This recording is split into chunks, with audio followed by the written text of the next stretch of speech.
Shalom Israel. My name is Mike Maliss.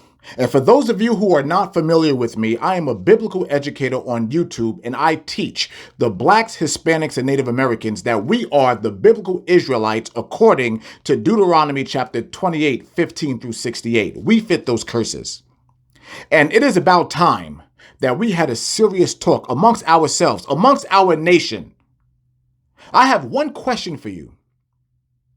Did you seriously believe for 1 second that there was going to be a different outcome in the Breonna Taylor verdict? Did you seriously believe that any one of those officers were going to face any sort of punishment or even face conviction for the savage and brutal murder of this young Israelite queen that died tragically in her bed at the hands of these officers that unjustly killed this queen? If you think for 1 second, if you had the thought in your mind for 1 second that there was going to be justice, you are a fool. And let me tell you why. Ever since the first slave ships docked right here in this country, 1619 Jamestown, Virginia, we have been an oppressed people. And the reason why we are oppressed is because we continue to break the laws, statutes, and commandments that the Most High God of Israel gave us. This is why we are in the conditions that we're in. This is not a debate as to whether or not if God is real or if we are the true biblical Israelites. That doesn't matter. What matters now is truth, because the truth is right in front of you. Let me tell you how strong the truth really is. The truth of this matter is that armed officers, went into the home of one of our Israelite queens and shot this woman down in her very own bed and killed her, and they were not convicted. The only officer that was convicted had absolutely nothing to do with her murder, but for endangering the lives of the neighbors. It can't get any more truthful than that. No more truthful than that. And what do our people continuously do? What do? We look for salvation from our oppressors. We go to them and we reach out our hands and say, please, oppressor, master, save us. That is as ridiculous as an Ashkenazi going to Adolf Hitler and asking him for sympathy or empathy. Adolf Hitler was their problem. They are ours. According to Deuteronomy chapter 28, verse 68, the Most High God said that we have enemies. And our enemies are the people, the ancestors, and also the lineage of the people that took us on those ships and sold us off into slavery. Those are our enemies, according to the scriptures. So now, I ask you a question.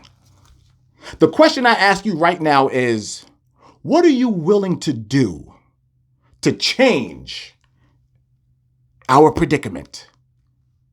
Because we've tried everything. We've marched. We have aligned ourselves with government-sanctioned protests, just like Black Lives Matter, that was nothing more than a front to promote the LGBTQ community and also fatten the pockets of a white man named George Soros. It had absolutely nothing to do with Black lives. Now, this is according to their website. Go look for yourself. But as you see, the things that we do don't work. How long have we marched?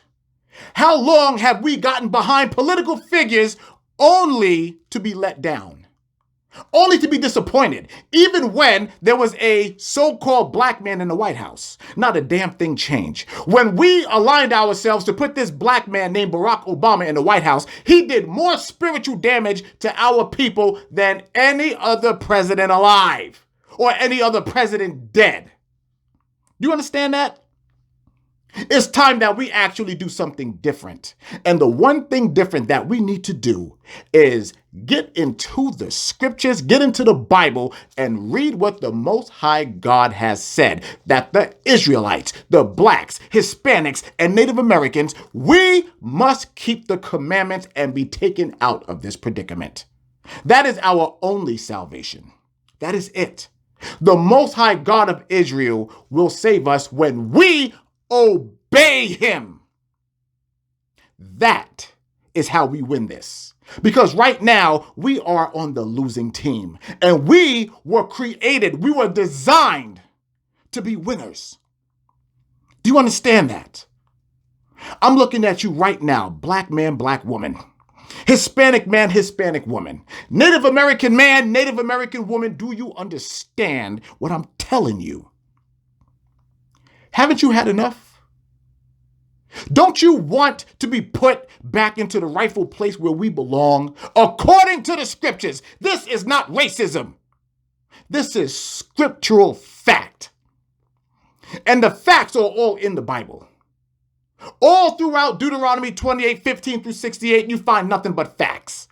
All throughout the prophet Isaiah's teachings, facts. All throughout. And we must do something different now. Because guess what? Breonna Taylor, unfortunately, this queen is gone. She's in the ground now. She's finished. So guess who that leaves? It leaves us. Which one of us are going to be the next Breonna Taylor? Which one of us are going to be the next George Floyd? Which one of our children are going to be the next Trayvon Martin? Because I guarantee you it's coming. It's coming. As you can see, these animals, these pigs, they have absolutely no regard for our lives whatsoever. None. None. And neither does this judicial system either. They don't care about us. They never have, and they never will. Because when you read Deuteronomy chapter 28, verse 68, the Most High God tells us that we have enemies. He used the term enemies. Do you understand that? You see, your Christian pastors are not going to teach you this. They're not going to tell you this because they're not allowed. They're not allowed. But guess what? The Most High God now is raising up his prophets all over to teach this word. And the end is coming. The end is coming. If you haven't seen what's going on right now on the West Coast, that is actually on fire. And the fire has not been put out yet. This fire cannot be contained by man. That is a supernatural power that allowed that to happen. And guess what? Time is getting very, very short. Very, very short. The time for fun and games are over. The time for relying on our oppressors is over. No more. No more. Because now what's going to happen is that they're going to begin to kill us in droves. Don't think for 1 second that it's not coming. It's coming. It is happening all over. The evidence is all in front of you. And it's plain as day. It is as bright as the sun. And it's right there. They shoot us savagely, murder us, throw us in jail unjustly. And what do? We reach out our hands to our oppressors and say, save us. When the fact of the matter is that we have to save ourselves. And until we do that, we are going to remain in these very same vile, disgusting conditions that we don't belong in. So, for the blacks, Hispanics, and Native Americans, I'm telling you right now, we have to make the change. And we have to start today. For us, for our children, for our family, for our nation, for our God, the God of Israel. There's no more playing around.